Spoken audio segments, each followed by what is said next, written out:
Good morning, everybody. Concerning the Akara Kulikuli and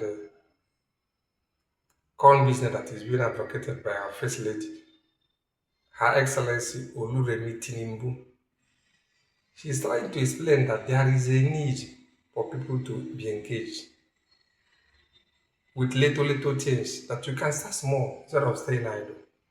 He is trying to advocate the concept of that wealth without work is a crime. And instead of staying idle, you can start with some small businesses that may not be up to, that may not take you more than 50,000 naira.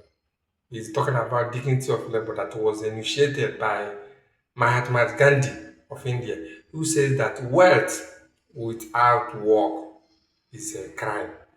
And the same man is one of the advocates of the dignity of labor. So our first lady is advocating that there is a need for somebody to start small and be doing something